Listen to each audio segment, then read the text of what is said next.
ভাইয়াটা বোধহয় জাকির নায়েকের লেকচার একটু বেশি শোনে। হ্যাঁ, শেষের লাইনটা হঠাৎ আমার একটা কথা মনে পড়ল। নিস্তব্ধ রাস্তা, হালকা চাঁদের আলোয় পরিবেশটা আরও মনোমুগ্ধকর করে তুলেছে।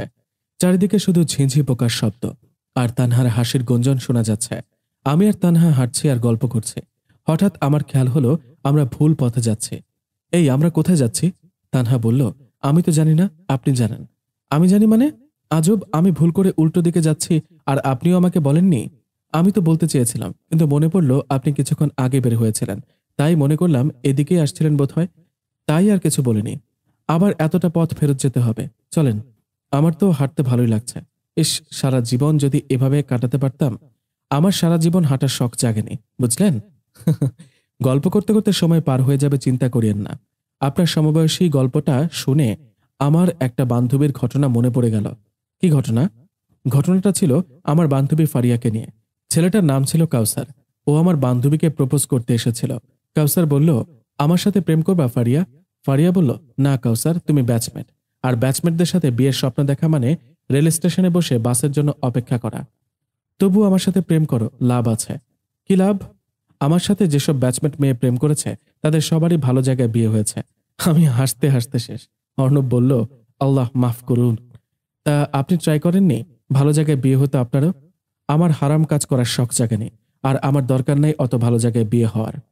তোমরা মেয়েরা আসলে আজব প্রাণী। সিঙ্গেল সিঙ্গেল বলে চিল্লাও, আবার বলো কেউ নাই। তো কাবিননামায় সই করার আগ পর্যন্ত সব মেয়ে সিঙ্গেল। ওরে বাবা, তাই নাকি?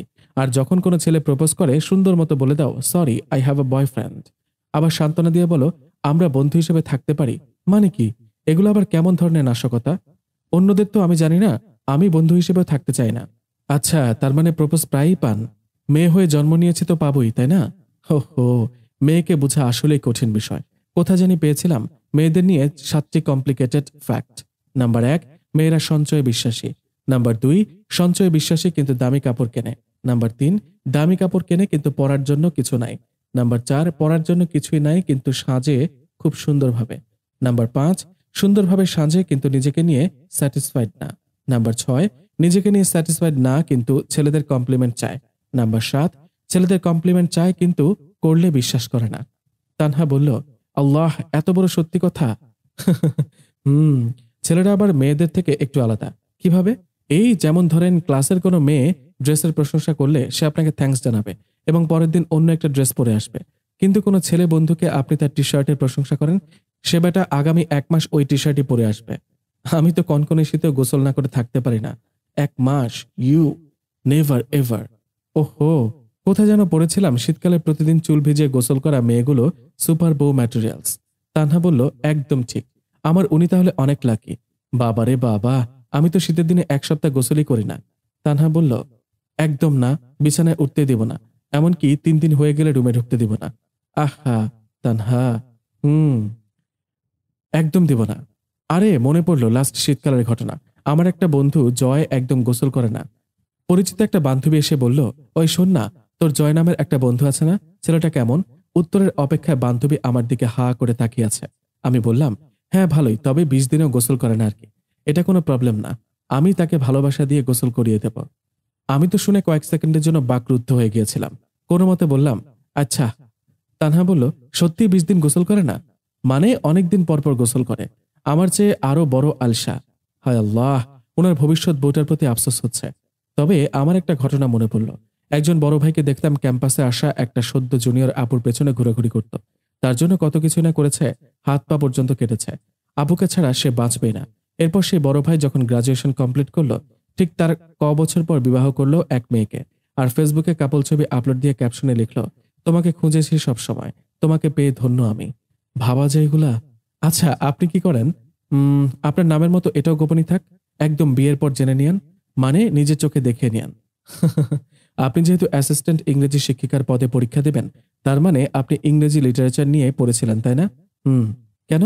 শুনেছিলাম ইংলিশ টিচারের স্টুডেন্টদের প্রত্যেকটা বর্ষের প্রথম 6 মাস কাটে কবিদের প্রেম আর ছ্যাঁকা খাওয়ার কাহিনী পড়তে পড়তে, আর বাকি 6 মাস কাটে ভোকাবুলারি অ্যান্ড সিনোনিমস পড়তে পড়তে। দুঃখজনক হলেও সত্য, বাট কবিদের ছ্যাঁকা খাওয়া কাহিনী পড়তে ভালোই লাগে। তাই নাকি? পড়তে হবে তাহলে।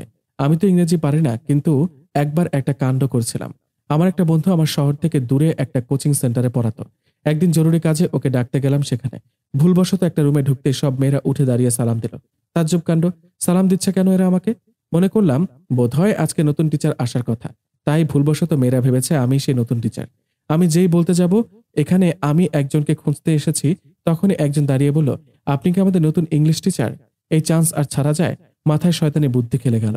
আমি বুকের ছাতি 3.5 ফুট উঁচু করে বললাম, হ্যাঁ আমি নতুন ইংলিশ টিচার।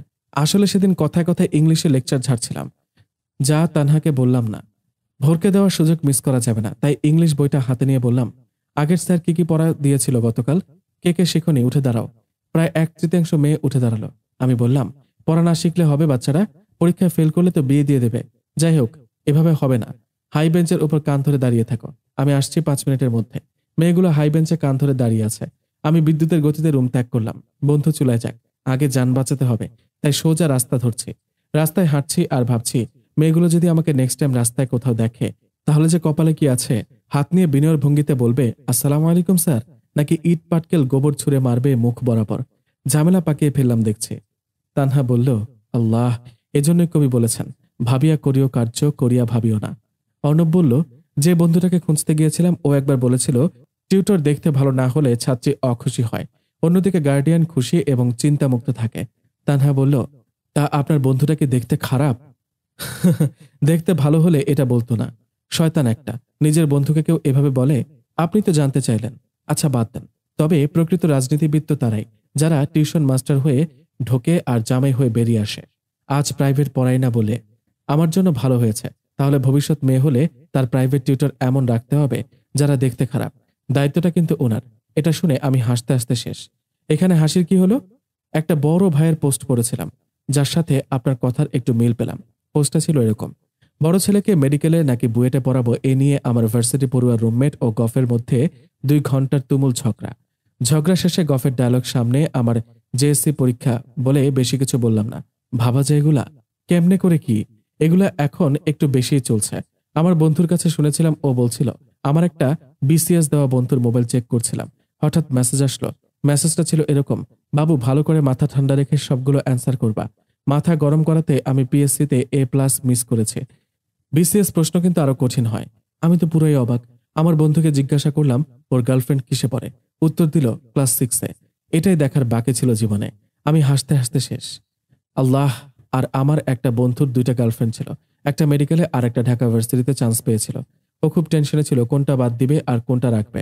কয়েকদিন পর শুনি ওর 2টা গার্লফ্রেন্ডই ওরে বাদ দিয়ে ওরে একদম টেনশন ফ্রি করে দিয়েছে। একদম ঠিক হয়েছে। আল্লাহ এদেরকে হেদায়েত দান করুক। আমিন। জানেন একবার হয়েছিল কি, ব্যাংকে টাকা জমা দেওয়ার জন্য লাইনে দাঁড়িয়ে আছি। পেছনে এক ভদ্রলোক একটা পৈশাচিক হাসি দিয়ে আমার দিকে তাকিয়ে আছেন। আমি একটু ইতস্তত হয়ে পাশ ফিরতে যাচ্ছিলাম। উনি আমাকে ডেকে বললেন, জানেন ভাই আমি কেন হাসছি? স্বভাবতই বললাম, আমি কিভাবে জানবো ভাই? সে আবারও সেই পৈশাচিক হাসিটা রেখে হাত উঁচিয়ে দেখালো। বলল, ওই দেখতেছেন না ক্যাশ কাউন্টারের মেয়েটা, উনি আমার এক্স গার্লফ্রেন্ড। আমি বললাম, তাহলে তো কষ্ট পাওয়ার কথা ছিল, কিন্তু আপনি খুশিতে হাসছেন কেন? সে বলে, আমার ভালোবাসা প্রত্যাখ্যান করে চলে গিয়েছিল বছরখানেক আগে। পরে শুনি এখানে চাকরি নিয়েছে। তারপর থেকে প্রতি মাসে ওর কাছে এসে আমার বউয়ের নামের অ্যাকাউন্টে টাকা জমা দিয়ে যায়। বলে আবারও সে হাসি। আল্লাহ, এরকম একটা স্বামী পাওয়া তো ভাগ্যের ব্যাপার। তাই? আরে রাখতেছেন কেন, এমনি মজা করলাম। আজকে আমি হাসতে হাসতে শেষ। মানুষ দেখলে পাগল বলবে। আমারও একই অবস্থা। যাক, এই সুযোগে আমাদের মধ্যে আন্ডারস্ট্যান্ডিংটা আরো ভালো হয়েছে। তাও ঠিক, এখন অন্তত আমার লজ্জা ভাবটা কেটে গেছে। আমার জন্য ভালোই। আমি আর তানহা এভাবে গল্প করছি, হাসছি আর হাঁটছি। চারপাশে নিস্তব্ধতা, আর তার মাঝে আমাদের খুনসুটি চলছে। তানহা বলল, জোরে হাসবেন না, কোথাও থেকে হয়তো ডাকু চলে আসবে নইলে। চারপাশে বিস্তর নীরবতা। রাস্তা সম্পূর্ণ ফাঁকা। রাস্তার ধারে ল্যাম্পপোস্টের আলোয় 2জন পথিক পাশাপাশি হেঁটে যাচ্ছে। আমি আর তানহা দুজনেই গল্প করছি আর হাঁটছি। আমি আর তানহা প্রায় গভীর রাতে ফাঁকা রাস্তায় হাঁটছি। সত্যি খুব ভালো লাগছে, যেটা ভাষায় প্রকাশ করার মতো না। চারপাশে রোমান্টিক পরিবেশ মুহূর্তগুলোকে আরো মাধুর্যপূর্ণ করেছে। এই সফর সারা জীবন মনে থাকবে, বিশেষ করে মুহূর্তগুলো। কিন্তু আমি ভুলে যাইনি আমরা একদম অজানা শহরে এখন। তার উপর আবার গভীর রাত, চারিদিকে বিপদের হাতছানি। যে কোনো সময় যে কোনো দিক দিয়ে বিপদ আসতে পারে। তার উপর আমার সাথে তানহা আছে, যেটা আমার সবচেয়ে বড় ভয়। যেখানে আমি একা থাকলেও ভয় ভয় থাকতাম, সেখানে একটা যুবতী মেয়েকে নিয়ে গভীর রাতে এভাবে হেঁটে যাওয়া কতটা ঝুঁকিপূর্ণ তা বলার অপেক্ষা রাখে না। আমি একা থাকলে কোনো মতে নিজেকে যে কোনো বিপদ থেকে বাঁচাতে পারতাম, কিন্তু তানহার সাথে তা সম্ভব না। তাই দুশ্চিন্তা একটু বেশি কাজ করছে। আমি চোখ কান খোলা রেখে হাঁটছি, চারপাশ খুব তীক্ষ্ণভাবে দেখছি। জানি তানহা আমার সাথে নিজেকে নিরাপদ মনে করছে, তাই দায়িত্বটা আরো বেড়ে গেছে। আর বাজারে সে ছেলেগুলো তো সবচেয়ে বড় ভয়। গল্প করতে করতে আমরা বাস ও বাজার পার হলাম। হঠাৎ দেখতে পেলাম অনেক দূরে কিছু ছেলে আড্ডা দিচ্ছে। অর্ণব বলল, তানহা, যে রাস্তার পাশে গাছের সোজাসুজি দাঁড়াও। যদিও এত দূর থেকে দেখতে পাবে না, তাও সাবধানের মান নাই। তুমি? আমি একটু আসছি। তানহা তুমি বলল। বিষয়টা লক্ষ্য করলেও পরিস্থিতির জন্য কিছু বললাম না। এখন মজা করার সময় না, একদম না। চলো আমরা যেদিক দিয়ে আসছি সেদিকে যাই। অর্ণব, আমাকে নিয়ে চিন্তা করবেন না, শুধু দোয়া করিও। সাবধানে যেও। আমি রাস্তা থেকে নেমে পাশের অন্ধকার জমিন বাড়ি দিয়ে এগিয়ে ওদের দেখার জন্য গেলাম। আসলে কেউ ঠিকই বলেছিল, যেখানে বাঘের ভয় সেখানে সন্ধ্যা হয়। সামনের ছেলেগুলো আর কেউ নয়, ওই বাজারের ছেলেগুলাই। আমি তাড়াতাড়ি তানহার কাছে আসলাম। চলো, যেদিক থেকে এসেছি সেদিকে যেতে হবে। আমি আগেই বলেছিলাম, এখন চলো। আর শুনেন, যদি কেউ জিজ্ঞাসা করে আমাদের দুজনের সম্পর্ক কি, বলবেন আমরা স্বামী স্ত্রী। না হলে বিপদে পড়তে পারি। ইস, শখ কত! আমি পারবো না মিথ্যে বলতে। ঠিক আছে, আপনাকে বলতে হবে না, আমিই বলবো। আপনি শুধু চুপ করে থাকবেন। এখন চলেন। আমরা আবার পেছনে হাঁটা দিলাম। ঘড়িতে দেখলাম 12:30 বাজে। শুনেছিলাম এরকম রোমান্টিক সময়গুলো তাড়াতাড়ি চলে যায়। সময় কখন যে চলে যায় বোঝাই যায় না। কিন্তু আজকে আমাদের সাথে উল্টো হয়েছে। সময় শামুকের গতিতে যাচ্ছে। আমরা আবার সেদিক থেকে আসছি যেদিকে যাচ্ছি। এমন সময় একটা পিকআপ আসতে দেখলাম। যাক, একটা আশার আলো দেখতে পেলাম। আমি হাত দেখাতে পিকআপটা থামলো। যদিও একটু দ্বিধায় ছিলাম, এই রাতে কারো উপর ভরসা করা ঠিক হবে কিনা। পিকআপের পেছনে আসবাবপত্র, বুঝলাম কোনো পরিবার বাসা পাল্টাচ্ছে। সালাম দিয়ে কোথায় যাচ্ছে জিজ্ঞাসা করতেই বলল, গাড়ি তো বেশি দূর যাবে না, আমাদেরকে শুধু সামনের মোড়টা পার করে দেন, তাহলে অনেক বড় উপকার হবে। আপনার ভাবিকে নিয়ে কিছু ছেলেদের সামনে দিয়ে পার হতে সাহস পাচ্ছে না, বুঝতেই তো পারছেন রাতের বেলা। ড্রাইভার বলল, থামেন, আমি একটু জিজ্ঞাসা করে নেই। আমি বুঝতে পারিনি পেছনে লোক আছে, মানে যে পরিবারটার আসবাবপত্র পেছনে আছে তারাও মালপত্রের সাথে আছে। একটু আশ্বস্ত হলাম যে একটা লোকের কথার সাথে সাথে একজন বয়স্ক মহিলার গলার আওয়াজ পেলাম। শেষ পর্যন্ত মহিলার কথায় আমাদের সাহায্য করতে রাজি হলো। আল্লাহকে হাজার হাজার শুকরিয়া। আসেন, ওরা পারমিশন দিছে। সাথে সাথে প্রথমে আমি ড্রাইভারের সাথে পাশে বসলাম, তারপর তানহা উঠল। পিকআপের দরজাটা ভালো মতো লাগিয়ে গাড়ি স্টার্ট দিল। কিছুক্ষণের মধ্যে ছেলেগুলোকে অতিক্রম করলাম। আরো কিছু দূর যেতেই একটু ঘনবসতি দেখলাম। এটা একটা পাড়া বা মহল্লা, তাই ড্রাইভারকে বললাম এখানেই নামিয়ে দেন। ড্রাইভারকে ধন্যবাদ দিয়ে আমরা একটা গলিতে ঢুকলাম। এদিকে কেন ঢুকছো? দেখি কারো বাড়িতে উঠা যায় কিনা, অথবা এক রাতের জন্য ভাড়া নিয়ে থাকা যায় কিনা। আর মনে রাখবেন, স্বামী স্ত্রী ছাড়া কেউ আমাদের বাসায় উঠাবে না, তাই মুখটা একটু বন্ধ রাখেন। চারপাশের বাড়িঘর দেখে কিন্তু ফাঁকা রাস্তা। আমি আর তানহা হাঁটছে। মাঝে মাঝে কিছু কুকুর আমাদের দেখে ডেকে উঠছে। আমি চারপাশে সজাগ দৃষ্টি দিচ্ছি। মনে মনে তানহা বলল, একটা ছেলে এতটা দায়িত্বশীল, এতটা যত্নশীল আর এতটা দূরদর্শী কেমনে হতে পারে? অর্ণবকে না দেখলে জানতেই পারতাম না। আমি আসলেই ভাগ্যবতী। আল্লাহকে শুক্রিয়া ওনার সাথে আমার বিয়ে ঠিক করে দেওয়ার জন্য। অর্ণব বলল, একটা মুভিতে দেখেছিলাম এরকম একটা পরিস্থিতিতে হিরো একটা সাইকেল জোগাড় করে আনে, নায়িকাকে নিয়ে যায়। এখন আমি সাইকেল কোথায় পাই? যদিও ওনার বুদ্ধিটা খুব ভালো লাগলো আর খুব রোমান্টিক। বললাম, ইস, সাইকেল কেন? সাইকেলে কতদিনে পৌঁছাবো? বাইক লাগতো। ঠিক বলেছেন, আমি সফর করার সময় বাইক কেনার টাকা নিয়ে ঘুরবো। আপনার মাথায় তো বুদ্ধি দিয়ে ভর্তি। আমি হাসতে হাসতে শেষ। তানহা বলল, এটা তো আমি ভেবে দেখিনি। আমার কপালে যে কি আছে, কেবল তো কয়েক ঘন্টা হলো, সারা জীবন তো পড়েই আছে। উনি অনেক বুদ্ধিমান, তাই আমার বুদ্ধি না হলেও চলবে, বুঝলেন? পাম মারা বন্ধ করেন। সফরটা কিন্তু এখন পর্যন্ত অসাধারণ হয়েছে। শুধু বৃষ্টিটা হলে একদম পরিপূর্ণ হয়ে যেত। বাবা রে বাবা, এই বসন্তকালে বৃষ্টি আশা করতেছেন? আপনি পারেনও বটে। কারণ বৃষ্টি আমার খুব ভালো লাগে, আর উনাকে এই বর্ষায় আমার সাথে বৃষ্টিতে ভিজতে হবে, এটা ফিক্সড। আমার দ্বারাই হবে না। আমি তো বৃষ্টির দিনে কাঁথায় মুড়ি দিয়ে আরাম করে ঘুম দেই। আহা, কি শান্তি আকাশে বাতাসে! ওইটা কি শান্তি নাকি আনন্দ আকাশে বাতাসে? আর আমি থাকতে এরকম কখনো হবে না। আপনি জানেন বৃষ্টির কত ফজিলত? বৃষ্টির প্রতিটি ফোঁটা হয়ে নামে রহমতের ধারা। তাই সুন্নত হলো বৃষ্টির ছোঁয়া পেতে বস্ত্রাংশ মেলে ধরা। কেননা হাদিসে এসেছে, আনাস রাদিয়াল্লাহু তাআলা আনহু বলেন, আমরা রাসূলুল্লাহ সাল্লাল্লাহু আলাইহি ওয়াসাল্লামের সঙ্গে থাকাকালে একবার বৃষ্টি নামল। রাসূলুল্লাহ সাল্লাল্লাহু আলাইহি ওয়াসাল্লাম তখন তার পরিধেয় প্রসারিত করলেন, যাতে পানি তাকে স্পর্শ করতে পারে। আমরা বললাম, আপনি কেন এমন করলেন? তিনি বললেন, কারণ তা তার রবের কাছে থেকেই মাত্র এসেছে। মুসলিম শরীফে হাদিস নাম্বার 898। বুঝলেন?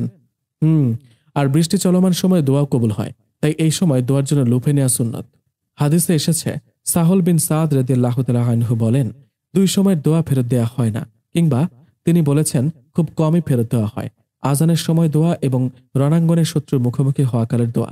অন্য বর্ণনা মতে বৃষ্টির সময়ের দোয়া। আবু দাউদ শরীফে হাদিস নাম্বার 2540। আর রহমতের বৃষ্টি দেখে দোয়া পড়া সুন্নত। হাদিসে এসেছে, আয়েশা রাদিয়াল্লাহু তাআলা আনহা বলেন, রাসূলুল্লাহ সাল্লাল্লাহু আলাইহি ওয়াসাল্লাম বৃষ্টি হতে দেখলে বলতেন, আল্লাহুম্মা সায়্যিবান নাফিআ, অর্থাৎ হে আল্লাহ, এমন বৃষ্টি আমাদের উপর বর্ষণ করুন যাতে ঢল, ধস বা আযাবের মতো কোনো অমঙ্গল নিহিত নেই। বুখারী শরীফে হাদিস নাম্বার 1032। এমন সময় দেখতে পেলাম সামনে দিয়ে একজন বয়স্ক মানুষ হেঁটে আসছেন। তাড়াতাড়ি কাছে গিয়ে অর্ণব বলল, আসসালামু আলাইকুম। বয়স্ক লোকটি বলল, ওয়ালাইকুম আসসালাম। বাবা, তোমরা কারা? এত রাতে এখানে কি করো? তারপর আমি পুরো ঘটনাটা বললাম। তারপর অর্ণব বলল, এখানে কি আজকে রাতটা থাকার জন্য কোনো ব্যবস্থা হবে? ও, তোমরা তাহলে বিপদে পড়েছ? আমার সাথে এসো। আল্লাহকে শুকরিয়া জানাই। আপনাকে অসংখ্য ধন্যবাদ। আমরা খুব দুশ্চিন্তায় ছিলাম। এত রাতে কাউকে ডাকারও সাহস পাচ্ছিলাম না। এতে ধন্যবাদের কি আছে? বিপদগ্রস্তদের সাহায্য করা আমাদের দায়িত্ব। আর পবিত্র কোরআনে আছে, আশ্রয় প্রার্থীকে সুরক্ষা দিন, সহযোগিতা করুন। এটা ইমানি দায়িত্ব বটে। জি, তা আপনি এত রাতে কোথা থেকে এসেছেন? আমরা ওনার সাথে হাঁটছিলাম আর কথা বলছিলাম। বয়স্ক লোকটি বলল, আমি মসজিদ থেকে আসতেছি। নফল ইবাদত করতে করতে কখন যে এত রাত হয়ে গেছে বুঝতে পারিনি। আসলে নামাজ পড়ার মধ্যে যে শান্তি আছে তা প্রকৃত নামাজি ছাড়া কেউ বুঝবে না। তবে আজকে একটু বেশি রাত হয়ে গেছে। ওহ, তো তোমরা কি স্বামী স্ত্রী? আমি উত্তর দেওয়ার আগেই তানহা বলে উঠল, জি, আমাদের বিয়ে ঠিক হয়েছে। আমরা বিয়ের জন্যই যাচ্ছিলাম। কালকে বিয়ে হওয়ারই কথা ছিল, কিন্তু তার মধ্যে এই ঝামেলা। ও, এই ব্যাপার। তা মা, তোমার বাবা কি করে? আমার বাবা মা ছোটবেলায় মারা গেছে। ও, তোমার ভরণ পোষণ কে দেয়? জি, আমি একটা এতিমখানায় মানুষ হয়েছি। তার মানে অনেক কষ্টে বড় হয়েছ। কোথায় যাচ্ছিলে বিয়ে করতে? এখনো ঠিক করিনি। আমার কালকে পরীক্ষা আছে, তারপর ঠিক করতাম। তাহলে তো তোমাদের ভাগ্যটা ভালো। আমার ভাই কাজী, বিয়ে পড়ায়, আমার পাশের বাড়িতে থাকে। যেহেতু তোমার অভিভাবক নাই, তাই এই পুণ্যের কাজটা করার সুযোগ দাও। দিবা না মা? মনে মনে অর্ণব বলল, আল্লাহ, আমি নিশ্চিত তানহা এখন আফসোসের উপর আফসোস করছে। ও তো কিছু বলার মতো অবস্থানে নেই। একেই বলে অতি চালাকের গলায় দড়ি। আমি যে কত কষ্ট করে হাসি চেপে রেখেছি আমি জানি। যদিও আমি চাচ্ছি বিয়েটা হয়ে যাক, কিন্তু বুঝলাম এই মুহূর্তে বিয়ে করতে তানহার আপত্তি আছে। তাই বললাম, না চাচা, আপনাকে অযথা কষ্ট করার দরকার নেই, তাও আবার এত রাতে। আরে, এটাতে আবার কষ্টের কি আছে? এটা তো আরো পুণ্যের কাজ। কারো বিয়ে দেয়া তো ভাগ্যের ব্যাপার, আর আল্লাহ তাআলা নিজেই এর আদেশ দিয়েছেন। পবিত্র কোরআনে আছে, আল্লাহ তাআলা বলেন, তোমাদের মধ্য হতে যারা বিবাহহীন তাদের বিবাহ দিয়ে দাও, এবং দাস দাসীদের মধ্যে যারা সৎ তাদেরকেও। তারা যদি নিঃস্ব হয়ে থাকে তবে স্বয়ং আল্লাহ তাদেরকে ধনী বানিয়ে দেবেন। সূরা নূর আয়াত 32। আর উসমানী খেলাফতের সময় একটি আইন ছিল, ছেলে মেয়েদেরকে অবশ্যই 25 বছরের পূর্বে বাধ্যতামূলকভাবে বিয়ে দিতে হবে। বিয়ে না দিলে প্রয়োজনে মা বাবাকে বাধ্য করানো হতো। টাকা পয়সার সমস্যা হলে রাষ্ট্রীয় কোষাগার থেকে পর্যাপ্ত পরিমাণে সাহায্য করা হতো। আহা, বিয়ের জন্য রাষ্ট্র কর্তৃক নিয়ম ছিল। এবার বুঝলা এর ফজিলত? বুঝেছি চাচা। আমি তানহাকে আস্তে করে বললাম, এখন তো বিয়ে হয়েই ছাড়বে। তানহা রাগে চোখ নিয়ে আমার দিকে তাকিয়ে আছে। আমি মনে মনে তো উড়াধুরা নাচছিলাম। আহা, কি আনন্দ আকাশে বাতাসে। দেখতে দেখতে চাচার বাড়ি চলে আসলাম। 3 তলা বাড়ি। জিজ্ঞাসা করলাম, চাচা, এটা কি আপনার নিজের বাড়ি? বাবা। ওহো, তাই। উনি বলল, কষ্ট কিসের? আল্লাহ তাআলা ইনাকে যথেষ্ট দিয়েছেন। আল্লাহ তাআলা বলেন, তোমাদেরকে নিশ্চয়ই ধন সম্পদ ও জীবন সম্পর্কে পরীক্ষা করা হবে, এবং যাদেরকে তোমাদের আগে কিতাব দেওয়া হয়েছে ও যারা শিরক করেছে তাদের কাছ থেকে অনেক কষ্টদায়ক কথা শুনবে। যদি তোমরা ধৈর্য ধারণ করো এবং সংযমী হও তবে তা সুদৃঢ় কাজের অন্তর্ভুক্ত হবে। সূরা আল ইমরান আয়াত 186। আল্লাহ এনাকে পরীক্ষা করতেছেন ধন সম্পদ দিয়ে। সৎ ও ভালো কাজের সম্পদ ব্যয় করা ওনার ইমানি দায়িত্ব, যার হিসাব তাকে হাসরের মাঠে দিতে হবে। উনি গেটে কলিং বেল চাপতে গেলে আস্তে আস্তে বলল, তানহা, এই যে মিস্টার, এটা কি হচ্ছে? দেখতেই তো পাচ্ছেন, আমিও তো আপনার মতো কিছুই বুঝতে পারছি না যে কি হতে যাচ্ছে। আপনাকে এখন পর্যন্ত সেভাবে চিনি না, জানি না, আর কয়েক ঘন্টার পরিচয়ই বিয়ে? ইম্পসিবল। আসলে আমি চাচ্ছিলাম না আমার চাকরি হওয়ার আগে বিয়েটা হোক। আমি চাচ্ছিলাম কালকে ইন্টারভিউটা দিয়ে বিয়ে করতে। আশা ছিল এখানে নিশ্চিত চাকরিটা হবে, কিন্তু আমি তো কালকে ইন্টারভিউটাই দিতে পারবো না। আমাকে 2 মাস পরে আবার আসতে হবে। তাই আর আগে বিয়েটা না করার পরিকল্পনাটাই করছিলাম। অর্ণব বলল, আপনাকে কে মাতব্বরি করতে বলেছিল? নিজের ফাঁদে নিজে আটকে গেছেন। আমার দোষ? তখনই চাচা ডাকল। তানহা রেগে গেছে। চাচার ফ্ল্যাট 2 তলায়। ওনার ফ্ল্যাটে ঢুকেই চাচার পরিবারের সাথে পরিচিত হলাম। তার 5 সন্তান, 3টা ছেলে আর 2টা মেয়ে। ছেলে 2টার বিয়ে হয়েছে আর একটা মেয়ের। মেয়েটা তার জামাইয়ের সাথে আজকে বিকালেই এসেছে, তাই বাড়িতে একটা আনন্দের আমেজ বিরাজ করছিল। এজন্যই সবাই এত রাত পর্যন্ত জেগে আছে। আমরা ডাইনিং স্পেসে যেয়ে সোফায় বসলাম। তারপর চাচা সবাইকে আমাদের ঘটনাটা খুলে বলল। আমি তো বুঝতে পারছি না এখন আমার কি করা উচিত। এই চাচা আমাদের বিয়ে দিয়েই ছাড়বে। অচেনা জায়গা, তানহা এই সময় বিয়েতে রাজি না, আর আমি এক পায়ে রাজি হয়ে এই নিয়ে জগাখিচুড়ি অবস্থা।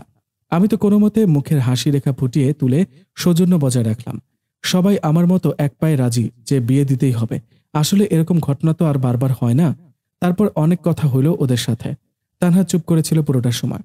কথা শেষ করে 2টা মেয়ে তানহাকে নিয়ে চলে গেল, আর চাচা গেল ওনার ভাইকে ডাকতে, যিনি কাজী। আমাকে চাচার ছেলেরা নিয়ে গেল অন্য রুমে।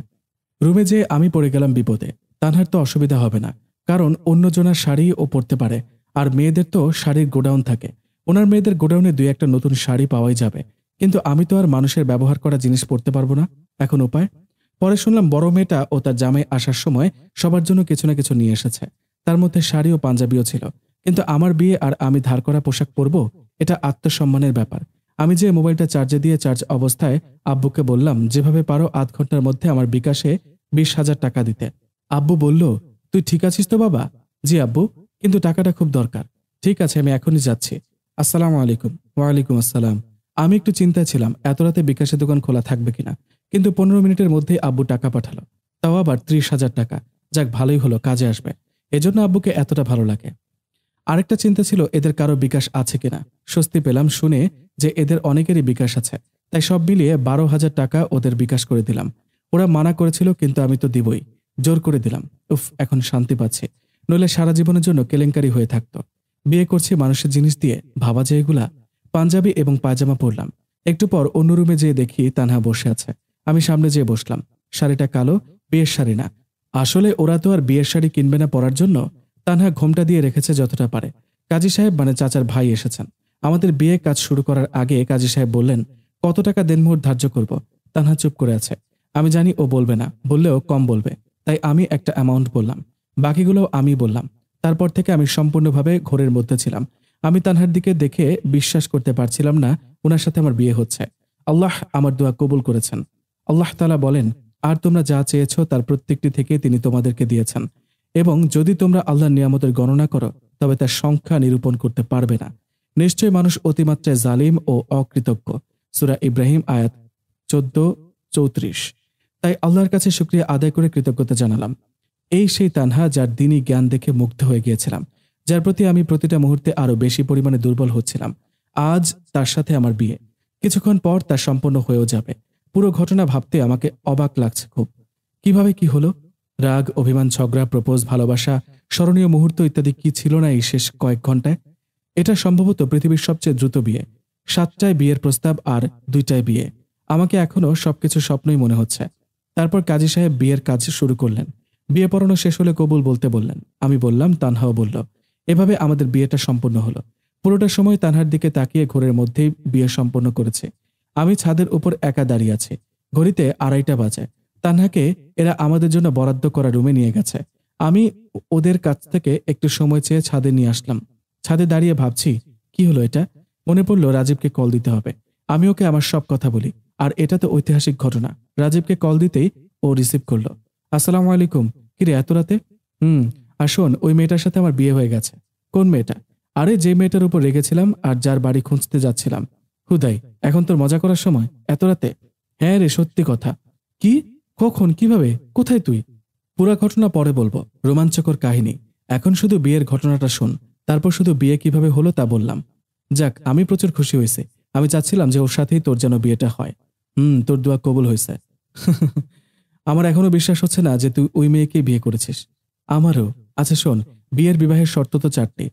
পরস্পর বিবাহ বৈধ এমন পাত্রপাত্রী নির্বাচন, উভয়ের সম্মতি, মেয়ের অলি থাকা, 2জন ন্যায়নিষ্ঠ সাক্ষী থাকা, তাই না?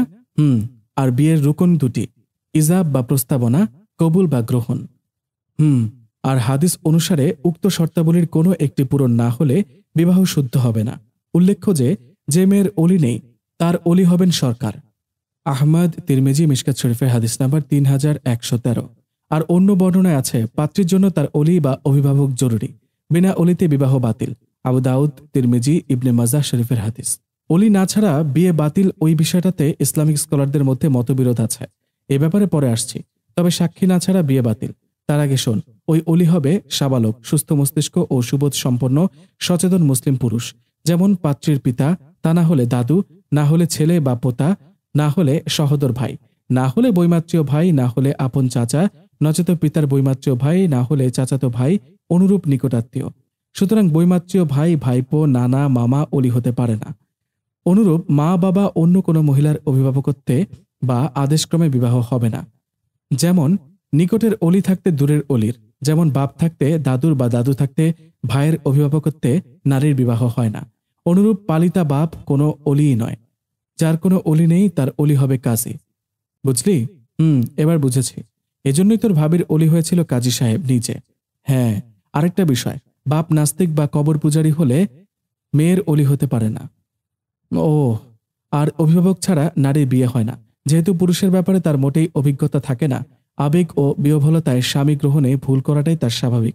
তাই পুরুষ অভিভাবক জরুরি। তবে অবৈধ অভিভাবকত্ব কারো চলবে না। আবার অলি বা অভিভাবকদেরও দায়িত্ব আছে। তারা সাধ্যমত সুপাত্র ও সুযোগ্য স্বামী নির্বাচন ছাড়া খেয়াল খুশি মতো যার তার সাথে মেয়ের বিবাহ দিতে পারে না। যেহেতু অভিভাবকত্ব একটি বড় আমানত, যা নিজের স্বার্থে যেখানে খুশি সেখানে প্রয়োগ করতে বা নিজের কাছে ভরে রাখতে পারে না, যথাস্থানে তা পৌঁছে দেওয়া ফরজ। মহান আল্লাহ বলেন, হে মুমিনগণ, তোমরা জেনে শুনে আল্লাহ ও রাসূলের খেয়ানত করো না এবং তোমাদের গচ্ছিত আমানতেরও নয়। অপর এক আয়াতে আল্লাহ তাআলা বলেন, আল্লাহ তোমাদেরকে আদেশ করেছেন যে তোমরা আমানত তার যথার্থ মালিককে প্রত্যর্পণ করো। সূরা আন-নিসা 4:58। সুতরাং যেমন অপাত্রে কন্যাদান হারাম, অনুরূপ সুপাত্র পাওয়া সত্ত্বেও কন্যাদান না করাও হারাম। কন্যার সম্মতি সত্ত্বেও নিজস্ব স্বার্থে বিবাহ না দেয়া অভিভাবকের অবৈধ কর্তৃত্ব। অলি এমন বিবাহে বাধা দিলে পরবর্তী অলি বিবাহ দেবে, নচেত বিচার বিবেচনার পর কাজী তার বিবাহের ভার নেবেন। হাদিসে এসেছে অলি ছাড়া বিবাহ হবে না। হাদিসে আছে, আবু মুসা আশআরী রাদিয়াল্লাহু তাআলা আনহু হতে বর্ণিত, রাসূল সাল্লাল্লাহু আলাইহি ওয়াসাল্লাম বলেছেন, অভিভাবক ছাড়া কোনো বিয়েই হবে না। হাদিসটি আবু দাউদ, তিরমিজি, ইবনে মাজাহ, আহমদ শরীফের হাদিসে বর্ণনা করা রয়েছে। অন্য হাদিসে এসেছে, আবু হুরায়রা রাদিয়াল্লাহু তাআলা আনহু, ইমরান ইবনে হুসাইন রাদিয়াল্লাহু তাআলা আনহু ও আনাস রাদিয়াল্লাহু তাআলা আনহু বর্ণনা করেছেন। আবু হুরায়রা রাদিয়াল্লাহু তাআলা আনহু হতে বর্ণিত, তিনি বলেছেন, রাসূল সাল্লাল্লাহু আলাইহি ওয়াসাল্লাম বলেছেন, কোনো নারী কোনো নারীর বিয়ে দেবে না এবং নারী নিজে নিজের বিয়ে দেবে না, কারণ ব্যভিচারী নারী নিজেই নিজের বিয়ে দেয়। আয়েশা রাদিয়াল্লাহু তাআলা আনহা থেকে বর্ণিত, তিনি বলেন, রাসূলুল্লাহ সাল্লাল্লাহু আলাইহি ওয়াসাল্লাম বলেছেন, কোন নারী তার অভিভাবকের অনুমতি ছাড়া বিয়ে করলে তার সে বিয়ে বাতিল। তিনি এই কথাটি 3 বার বলেছেন। আর সে যদি তার সাথে সহবাস করে তাহলে এজন্য তাকে মোহর দিবে। যদি উভয় পক্ষের অভিভাবকদের মধ্যে মতবিরোধ দেখা দেয় তাহলে শাসক হবেন তার অভিভাবক, কারণ যাদের অভিভাবক নাই তার অভিভাবক শাসক। সুনানে আবু দাউদ, হাদিস নাম্বার 2083। রাজীব বলল, এখন কথা হচ্ছে শেষের হাদিসটি যেটা বললি তা হযরত আয়েশা রাদিয়াল্লাহু তাআলা আনহা এর, অথচ হাদিসে এসেছে রাসূল সাল্লাল্লাহু আলাইহি ওয়াসাল্লাম ইরশাদ করেন, আয়েশা রাদিয়াল্লাহু তাআলা আনহা তার ভাই আব্দুর রহমানের মেয়ে হাফসাকে তার অভিভাবক আব্দুর রহমানকে ছাড়াই নিজে বিয়ে দিয়েছিলেন মুনজির বিন জুবাইরের সাথে। আব্দুর রহমান তখন শাম দেশে ছিলেন। মুআত্তা মালিক, হাদিস নাম্বার 2040।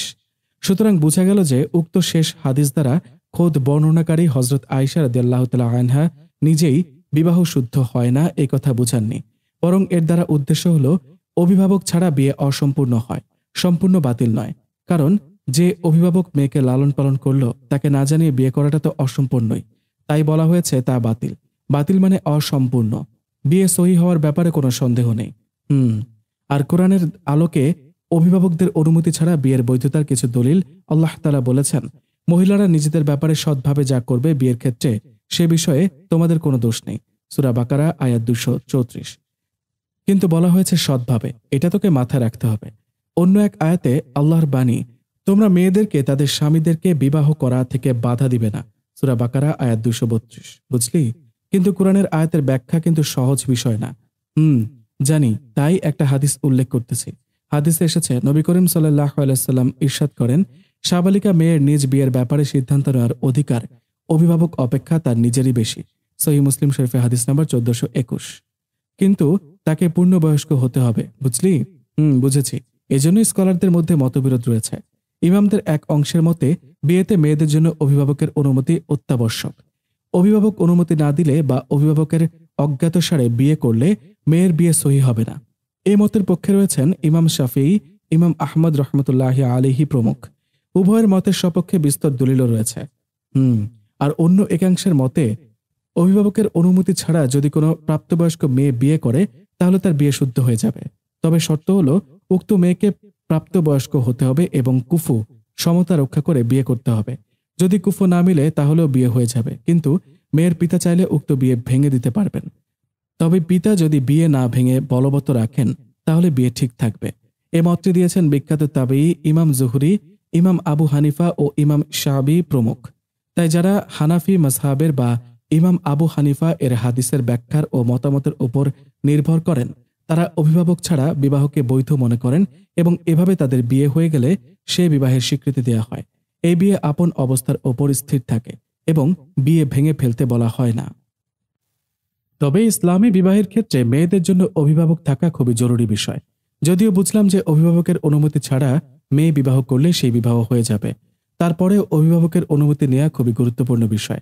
সাধারণভাবে যৌবনের শুরুতে যুবক যুবতী সহজেই বয়সের উন্মাদনায় বিভ্রান্ত হয়, সঙ্গী নির্বাচনের জ্ঞান হারিয়ে ফেলে এবং নিজের চোখের ভালো লাগার উপর নির্ভর করে সঙ্গী পছন্দ করে। অথচ বিবাহের ক্ষেত্রে চোখের পছন্দ একটা সাইড মাত্র, তার পাশাপাশি ভবিষ্যৎ জীবন ও আগত প্রজন্মের কল্যাণের কথা চিন্তা করতে হবে। এজন্য ইসলামে বিয়ের ক্ষেত্রে পাত্রপাত্রীর মতামতের সাথে অভিভাবকের মতামতেরও গুরুত্ব দেওয়া হয়েছে। সুতরাং ছেলেমেয়েদের জন্য উচিত হলো অভিভাবকের অনুমতি ও দোয়া নিয়ে বিবাহ করা। এতে আল্লাহ চাহেন তো সংসারও সুখী হবে, পারিবারিক অশান্তি ও ফিতনার পথও বন্ধ হবে।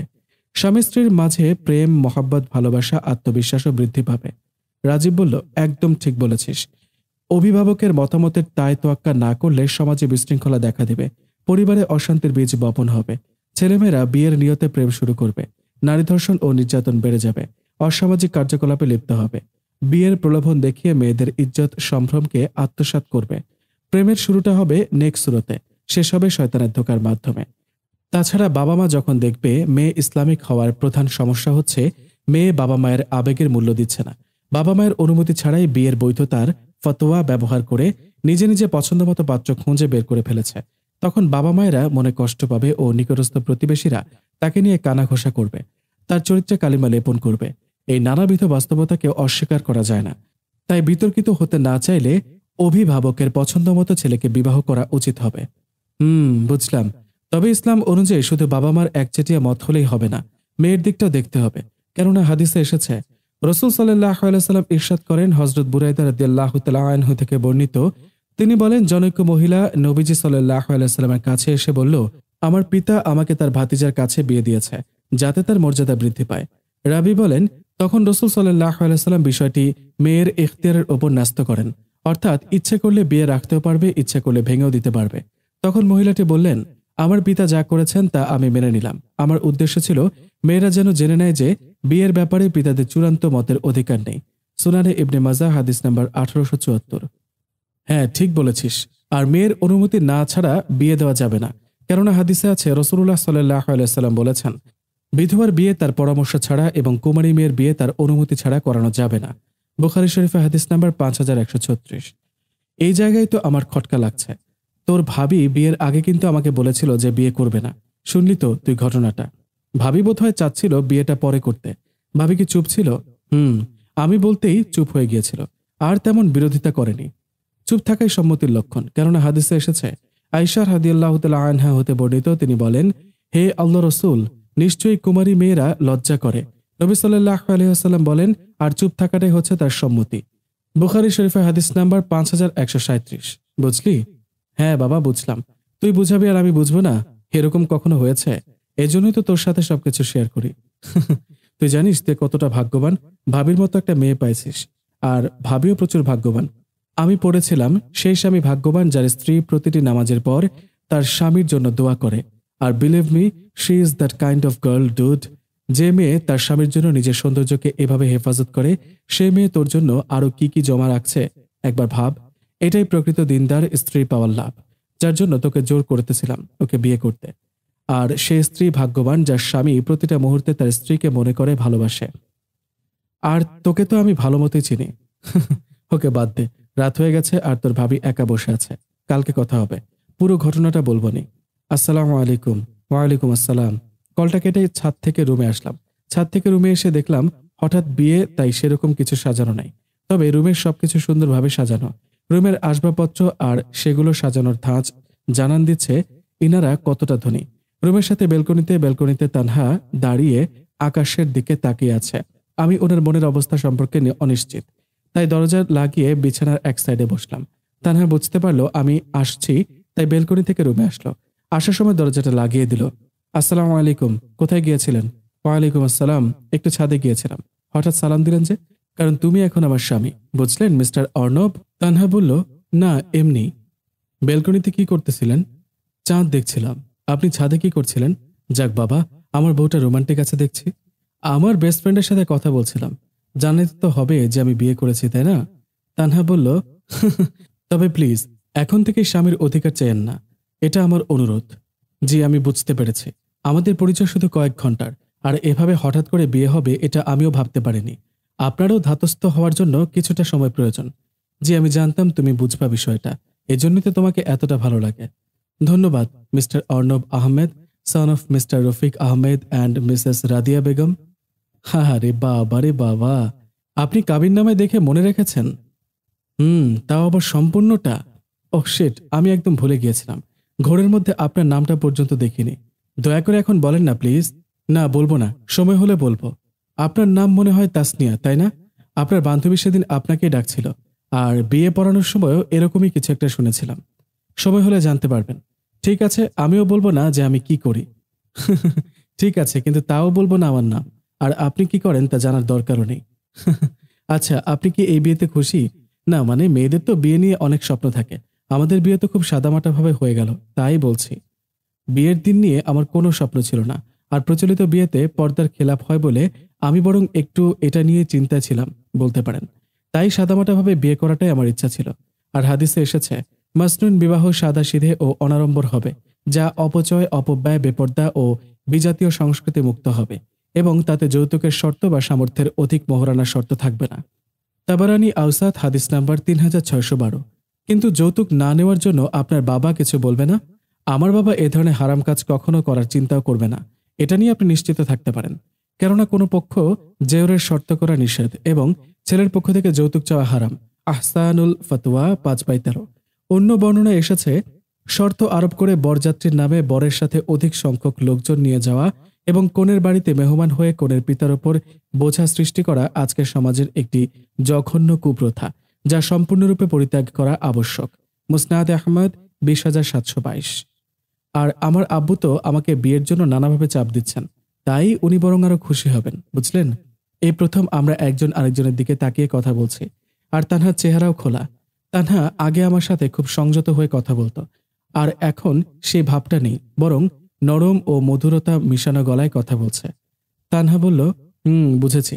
জানেন, আমাদের বিয়েটা উত্তম দিনে হয়েছে, কেননা হাদিসে আছে শাওয়াল মাসে এবং জুমার দিনে মসজিদে বিবাহ সম্পাদন করা। উল্লেখ্য, সকল মাসে যে কোনো দিন বিবাহ করা জায়েজ আছে। মুসলিম শরীফে হাদিস নাম্বার 1423।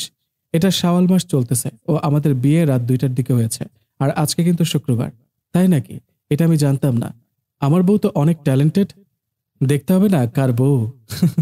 জানো, বাসের কোন যেন একটা ঘটনার জন্য তোমাকে ট্যালেন্টেড হ্যান্ডেল বলেছিলাম, তবে মনে করতে পারছি না। হ্যান্ডেল কি? আমি গালি দেই না বা কাউকে হেনস্থা করি না। যখন রাগ ওঠে তখন সামনের ব্যক্তিকে হ্যান্ডেল বলি, মূলত বোকা বোঝানোর জন্য। মজা পাইলাম। আচ্ছা, তোমার মোবাইলে বিকাশ আছে? কেন? তারপর তানহার মোবাইলে আব্বুর দেওয়া বাকি টাকা আর আমার কাছে যা ছিল, শুধু যাওয়ার খরচটা বাদে পুরোটাই তানহাকে বিকাশ করে দিলাম। এটা তোমার দেনমোহর। আমার কাছে সম্পূর্ণ টাকা এখন নেই, তাই যা আছে তাই দিলাম, বাকিটা পরে দেব। আল্লাহ তাআলা বলেন, তোমরা নারীগণকে তাদের মোহরানা বা একটা নির্দিষ্ট উপহার দিবে। যদি তারা সন্তুষ্ট চিত্তে মোহরানার কিছু অংশ ছেড়ে দেয়, তোমরা তা স্বাচ্ছন্দ্যে ভোগ করবে। সূরা নিসা আয়াত 4।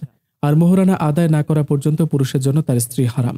হাদিসে এসেছে, মহানবী সাল্লাল্লাহু আলাইহি ওয়াসাল্লাম বলেছেন, যে কোনো ব্যক্তি কোনো মহিলাকে কম বেশি মোহরের বিনিময়ে বিবাহ করেছে, মনে মনে তার হক আদায় দেওয়ার নিয়ত রাখেনি, তাকে ধোঁকা দিয়েছে, অতঃপর তার হক আদায় না করে মারা গিয়েছে, সে ব্যক্তি কিয়ামতের দিন ব্যভিচারী বা জেনাকারী হয়ে আল্লাহর সঙ্গে সাক্ষাৎ করবে।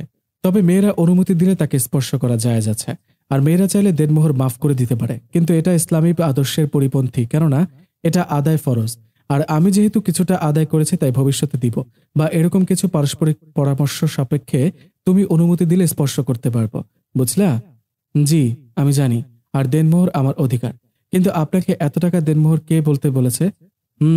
শরীয়ত অনুসারে মোহরের সর্বনিম্ন পরিমাণ হচ্ছে 2.5 ভরি রূপার দাম, যার বর্তমান বাজার মূল্য প্রায় 5 থেকে 7,000 টাকা। যা দিয়েছেন দিয়েছেন, বাকিটা আমি সাথে সাথে তানহার মুখ থেকে চেপে ধরলাম। ও হ্যালো ম্যাম, আর একটা কথা বলবেন না, আমি পুরোটাই আদায় করব। হাদিসে আছে সামর্থ্য অনুযায়ী মোহর ধার্য করা, আবু দাউদ শরীফে হাদিস নাম্বার 2106। আর আমার সামর্থ্য অনুযায়ী মোহরানা ধার্য করেছে, বুঝলেন? তানহা নিজে হাতটা সরিয়ে দিয়ে বলল, না, আমার বরের আত্মসম্মান আছে বলতে হবে। ঠিক আছে, করিয়েন। যেখানে মোহরানা না আদায় করে স্পর্শ পর্যন্ত করা যায় না, সেখানে মানুষ প্রেম কিভাবে করে বুঝি না। আল্লাহ হেদায়েত দিক সবাইকে। একটু কাছে আসো। তানহা কোনো প্রশ্ন না করে কাছে আসলো। আমি তানহার মাথা থেকে শাড়ির অংশটা সরালাম, তারপর কপালের উপরে চুল হাতে নিলাম। কি করতেছেন? দোয়া পড়তেছি, কেননা হাদিসে এসেছে বাসরাতে স্ত্রীর কপালের উপরে চুল হাতে নিয়ে এই দোয়া পড়া, আল্লাহুম্মা ইন্নী আসআলুকা খায়রাহা ওয়া খায়রা মা জাবালতুহা আলাইহি ওয়া আউযু বিকা মিন শাররি মা জাবালতাহা আলাইহি। আবু দাউদ শরীফে হাদিস নাম্বার 2160। তারপর তানহা আবার আগের জায়গায় চলে গেল আর শাড়ি ঠিক করলো। এই তাড়াতাড়ি শুয়ে পড়ো, কালকে অনেক কাজ আছে। কেন? বিয়ের পরবর্তী আকতের অনুষ্ঠান তো করা গেল না, সুন্নতটাও পালন করতে পারলাম না। হাদিসে এসেছে বিবাহের খবর ব্যাপকভাবে প্রচার করে বিবাহ করা এবং বিবাহের পরে আকত অনুষ্ঠানে উপস্থিত লোকদের মাঝে খেজুর বন্টন করা। বুখারী শরীফে হাদিস নাম্বার 5147। কিন্তু অলিমা বা বৌভাতের অনুষ্ঠান তো করতে হবে, কেননা হাদিসে এসেছে বাসরাতের পর স্বীয় আত্মীয় স্বজন, বন্ধু বান্ধব, শুভাকাঙ্ক্ষী এবং গরিব মিসকিনদের তৌফিক অনুযায়ী অলিমা খাওয়ানোর আয়োজন করা। মুসলিম শরীফে হাদিস নাম্বার 1427। বুঝলেন? ওহ, ভুলে গিয়েছিলাম। আর শোনেন, অলিমাতে অবশ্যই গরিব মিসকিনদের খাওয়াবেন, কেননা হাদিসে এসেছে অলিমায় অতিরিক্ত ব্যয় করা কিংবা খুব উঁচু মানের খানার ব্যবস্থা করা জরুরি নয়, বরং সামর্থ্য অনুযায়ী খরচ করাই সুন্নত আদায়ের জন্য যথেষ্ট। যে অলিমায় শুধু ধনী ও দুনিয়ার লোকেদের দাওয়াত দেওয়া হয়, দিনদার ও গরিব মিসকিনদেরকে দাওয়াত দেওয়া হয় না, সে অলিমাকে হাদিসে নিকৃষ্টতম অলিমা বলে আখ্যায়িত করা হয়েছে। সুতরাং এ ধরনের অলিমা আয়োজন থেকে বিরত থাকা উচিত। আবু দাউদ শরীফে হাদিস নাম্বার 3754। বুঝুন না? আমার ঘুম আসছে না। আপনি ঘুমাননি? আমারও ঘুম আসছে না। চলেন বেলকনিতে যেয়ে গল্প করি, চলেন। তারপর আমরা দুজনে বেলকনিতে গেলাম। বেলকনিতে টবে করে নানা ধরনের গাছ সুন্দরভাবে সাজানো আছে। গ্রিলের ভেতর চাঁদটা খুব সুন্দর লাগছে।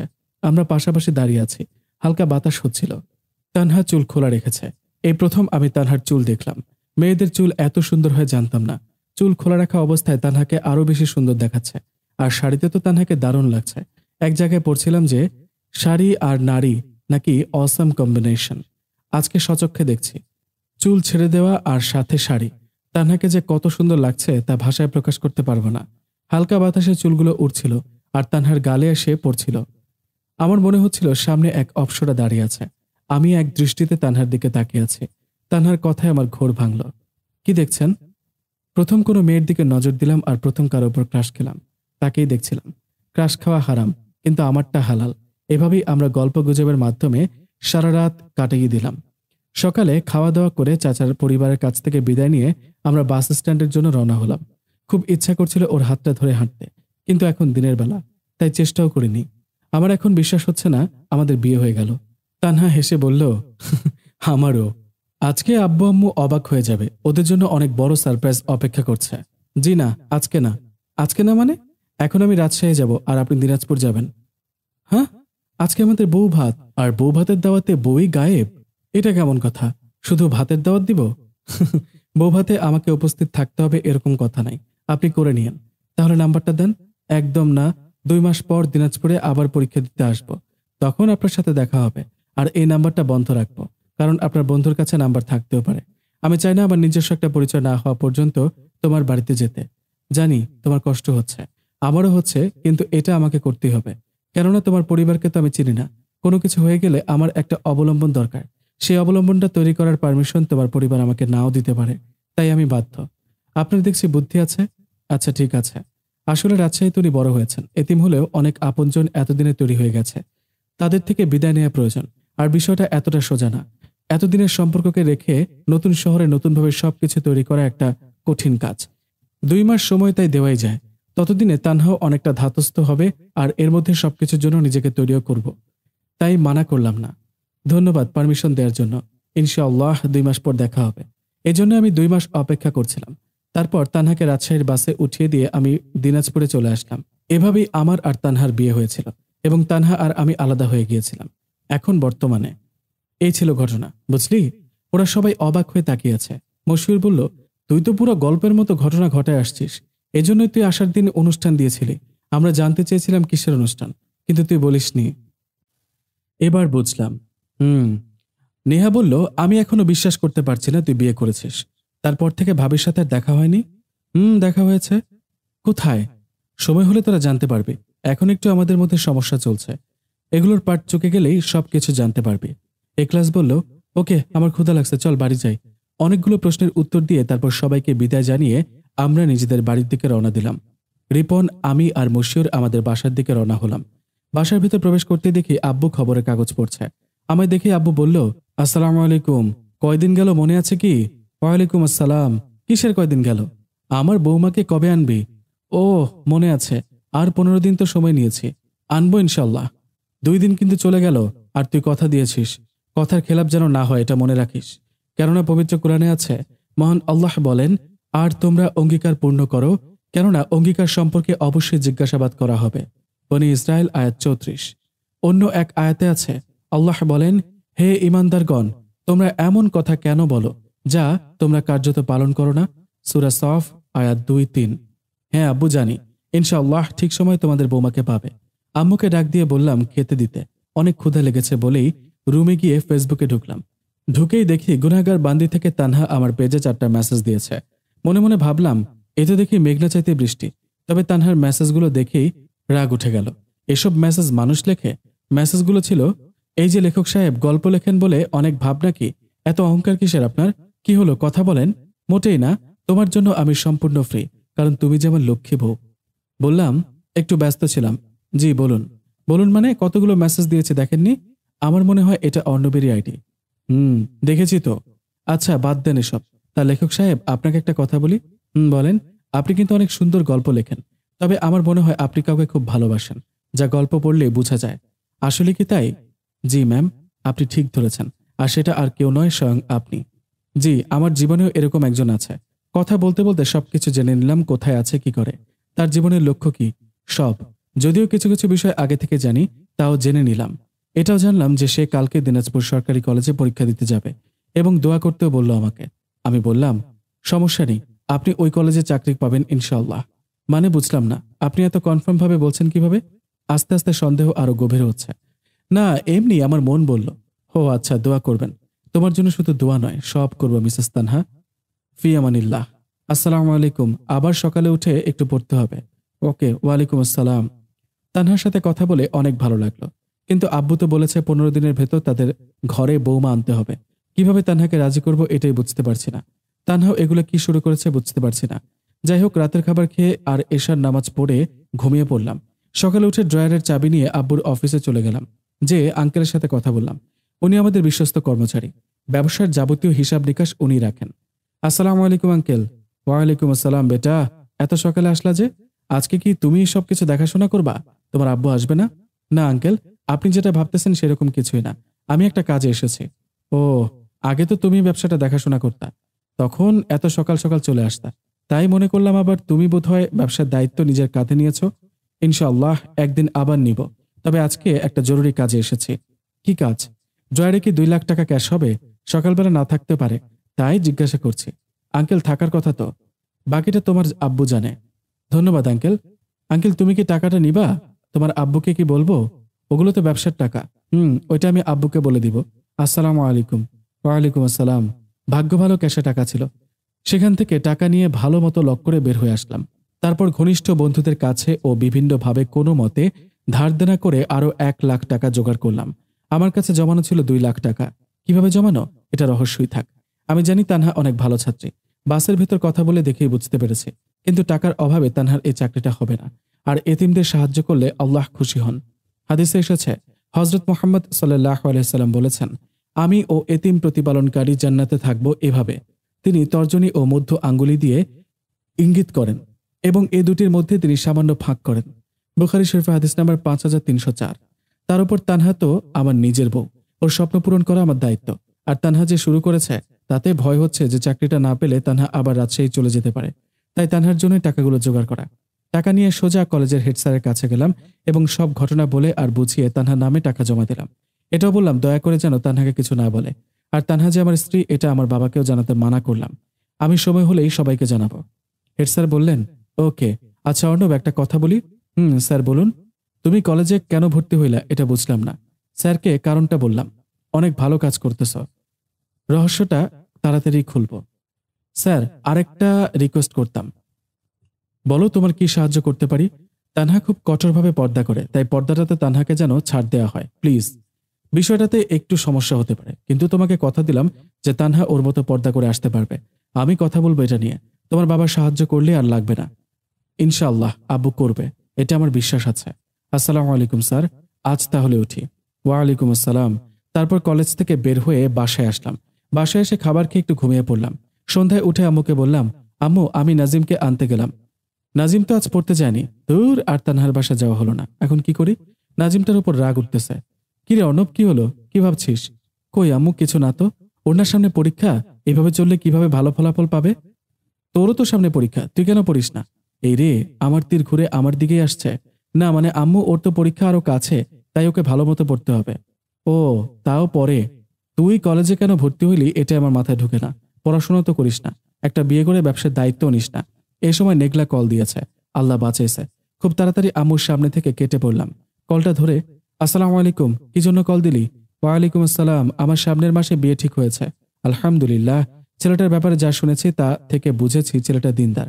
তোর ভাগ্যটা আসলেই খুব ভালো, কেননা মুসলিম বিজ্ঞ পণ্ডিত বিলাল বলেছেন, এমন কাউকে বিয়ে করুন যে আপনাকে উৎসাহিত করবে, আপনার ঈমান বর্ধিত করবে এবং সর্বাপেক্ষা গুরুত্বপূর্ণ আল্লাহর নৈকট্য অর্জনে সাহায্য করবে। Doctor Bilal Philips. যা ছেলেটার মধ্যে তুই পাবি। তুই আমার অনেক সাহায্য করেছিস। তোকে কি বলেছি ধন্যবাদ দিব? ধন্যবাদ দিতে হবে না। শোন, হাদিসে আছে, হযরত উসামা রাদিয়াল্লাহু তাআলা আনহু থেকে বর্ণিত, রাসূলুল্লাহ সাল্লাল্লাহু আলাইহি ওয়াসাল্লাম বলেন, তোমার প্রতি যদি কেউ কৃতজ্ঞতার আচরণ করে তখন তুমি যদি তাকে জাযাকাল্লাহু খায়রান, আল্লাহ তোমাকে উত্তম বিনিময় দান করুন বলো, তাহলেই তুমি তার যথাযোগ্য প্রশংসা করলে। তিরমিজি শরীফে হাদিস নাম্বার 2035। অন্য এক হাদিসে এসেছে, আব্দুল্লাহ ইবনে ওমর রাদিয়াল্লাহু তাআলা আনহু বলেন, রাসূলুল্লাহ সাল্লাল্লাহু আলাইহি ওয়াসাল্লাম বলেছেন, কেউ যদি তোমাদের সাথে কৃতজ্ঞতার আচরণ করে তাহলে তোমরাও তার সাথে কৃতজ্ঞতার আচরণ করো।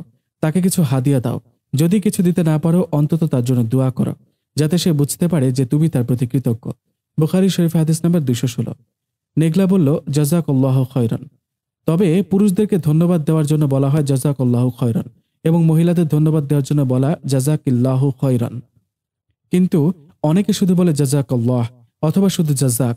এগুলো ব্যবহার সিদ্ধ নয় এবং অর্থের দিক থেকেও অপরিপূর্ণ। বুঝেছি।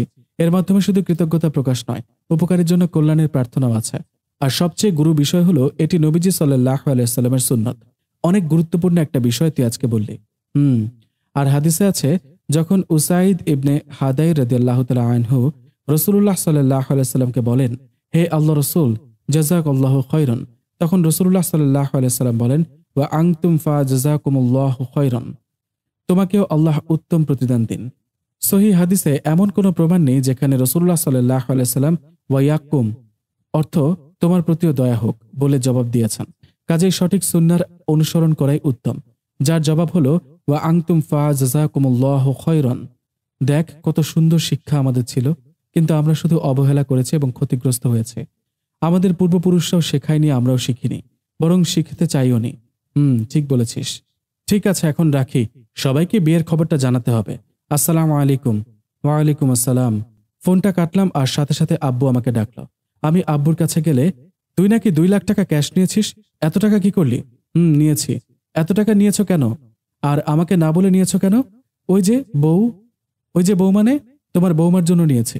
এখন বউয়ের ব্যাপারে কিচ্ছু জিজ্ঞাসা করিও না, সময় হলেই সব জানতে পারবা। আর টাকাটা আমি কাজেই লাগিয়েছি, এতটুকু ভরসা রাখতে পারো। তাই বলে এত টাকা একেবারের মতো নিয়েছি, আর লাগবে না। তা বাবা, টাকাটা এখন কোথায় আছে? খরচ করা শেষ। এত টাকা সকালে নিলি আর সন্ধ্যায় খরচ হয়ে গেল। কি জন্য খরচ করেছে আর কোথায় খরচ করেছে সব জানতে পারবা, শুধু একটু সময় দাও। ঠিক আছে, টাকা যা যাবার গেছে, কিন্তু আমার বৌমা কোথায়? কি আর বলবো, তোমাদের বৌমা তো স্বীকারই করতেছে না যে আমি তার স্বামী। বাড়িতে আসার কথা তো দূরে থাক। এমন সময় আম্মু আসলো। মনে মনে কথাগুলো আমি বলছিলাম। আম্মু ঘটনা শুনে বলল, এত টাকা কি করেছিস বল? সত্যি আম্মু, টাকাগুলো তোমাদের বৌমাকে আনার জন্য খরচ করেছে, বিশ্বাস করো। খুশি হয়ে মিস রাদিয়া বললেন, তুই পারলে আরো খরচ কর, কিন্তু বউ যেন বাড়িতে আসে, নইলে তোর খবর আছে। আর 13 দিনের মধ্যে আনবো, চিন্তা করিও না। বলেই রুমের দিকে হাঁটা দিলাম, কারণ এখানে থাকলে আরো কত প্রশ্নের উত্তর দিতে হবে তা কে জানে। রুমে গিয়ে ডাটা অন করলাম, উদ্দেশ্য বউটা আমার পেজে মেসেজ দিয়েছে কিনা দেখার জন্য। ডাটা অন করতে দেখে বেশ কয়েকটা মেসেজ এসেছে আমার ফেসবুক পেজটাতে। তার ভিতর গুনাহগার বান্দি আইডি থেকে তানহাও মেসেজ দিয়েছে। কি ব্যাপার, আজকে গল্প দেননি যে? আমি আপনার গল্পের জন্য বসে আছি।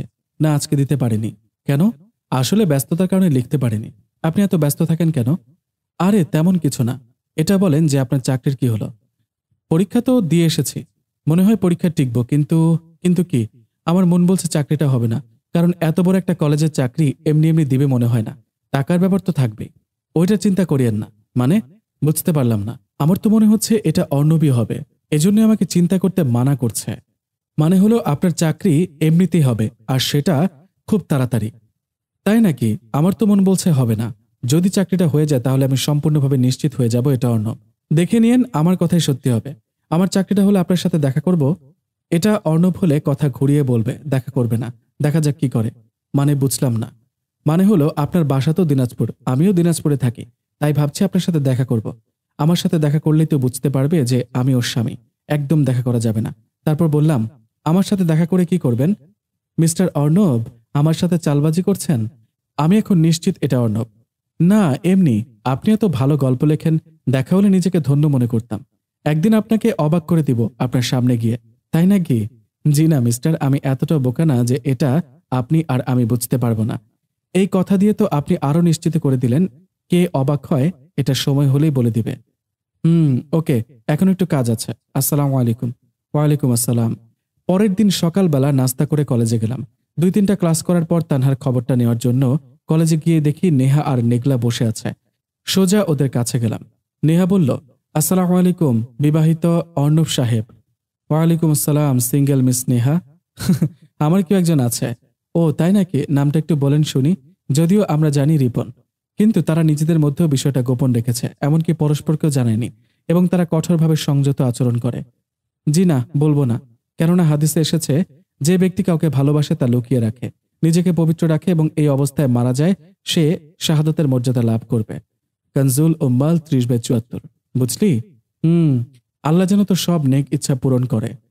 কিরে নেকলা, চুপ করে আছিস কেন? ভাবছি। কি ভাবছিস? আর বলিস না, শুনলাম কাল থেকে নাকি নতুন ইংলিশ টিচার জয়েন হবে। যাক, তাহলে তানহার চাকরিটা হয়ে গেছে। মেয়ে পরীক্ষার্থী সম্ভবত শুধু তানহাই ছিল, তাই একটু বেশি নিশ্চিত হলাম। আল্লাহকে হাজার হাজার শুক্রিয়া। কি আর কি জানিস? শুনেছি নতুন ইংলিশ টিচার নাকি অনেক পর্দাশীল আর অনেক রাগী। রাগী হয়েছে তো কি, মনটা অনেক ভালো। এই যা, বউয়ের ব্যাপারে খারাপ কথা শুনতে না পেরে একটা ভুল করে বসলাম। ধুর। তাই? কথা শেষ করতে না দিয়ে নেহা বলল, দাঁড়া দাঁড়া, তুই কেমন করে জানলি যে নতুন টিচারের মনটা অনেক ভালো? এই দেখ, নেহা ঠিক ধরতে পেরেছে। আসলেই তো। তুই কেমন করে জানলি যে নতুন ইংলিশ টিচারের মন অনেক ভালো? আরে পর্দাশীল তো, তাই মনে হলো আর কি। তোরা এটা নিয়ে এমন করছিস কেন? ওকে বাদ দে, চল এখন ক্লাসে যাই। আমার কিন্তু এখনো খটকা লাগছে, নেহা বলল। কারণ কাহিনীটাতে মেয়েটা মানে ভাবি কিসের জানি পরীক্ষার কথা বলেছিল। আসলে গল্পের কিছু কিছু কথা এদের বলিনি। যেমন তানহা এই কলেজের জন্যই পরীক্ষা দিতে আসছিল। আরে বাদ দে তো, বললাম না মনে হইল তাই। নেহা চুপ হয়ে গেল আর আমরা ক্লাসের উদ্দেশ্যে গেলাম। কিছুক্ষণের মধ্যে বাকিরাও চলে আসলো। কলেজ শেষ করে সোজা বাসায় এসে নামাজ পড়ে খাওয়া দাওয়া করলাম। তারপর সোজা ঘুম দিলাম, কারণ রাতে আবার তানহার কাছে যেতে হবে ভাইকে আনতে। যদিও ভাইকে আনতে যাওয়া মূল বিষয় না, মূল বিষয় হলো তানহার সাথে দেখা করতে যাওয়া। সন্ধ্যের পরে সোজা ভাইকে আনার নাম করে তানহার সাথে দেখা করতে গেলাম। গিয়ে দেখি তানহার নাজিমকে পড়াচ্ছে। বললাম, নাজিম, পড়া শেষ হয়নি? না ভাইয়া, তুই একটু দাঁড়া, আমি আর 3টা অঙ্ক শেষ করে যাচ্ছি। অর্ণব বলল, ইংরেজির মাস্টার নিয়ে অঙ্ক করাবে কিভাবে? তুই বাসায় গিয়ে আমার থেকে করে নিস। কি বললেন আপনি? কই কিছু না তো। নিজে তো কিছুই পারে না, খালি মুখে পটর পটর। কি বললা তুমি? এই, তানহা ইশারা দিয়ে বুঝিয়ে দিল ছোট ভাই আছে, তাই আমি যেন তুমি না বলি। মুচকি হেসে উঠলাম। তারপর সোজা তানহার রুমের দিকে যেতে ধরলাম। কোথায় যাচ্ছেন? আপনার রুমে। ম্যাডাম, আপনি কি আমার ভাইয়াকে আগে থেকে চেনেন? ভাইয়া আপনাকে তুমি করে বলল যে? আমি কথাটা শুনে হাসতে হাসতে তানহার রুমের ভিতর ঢুকে বললাম, আমার ছোট ভাইটার বুদ্ধি আছে বলতে হবে, সঠিক জায়গায় সঠিক প্রশ্ন করেছে।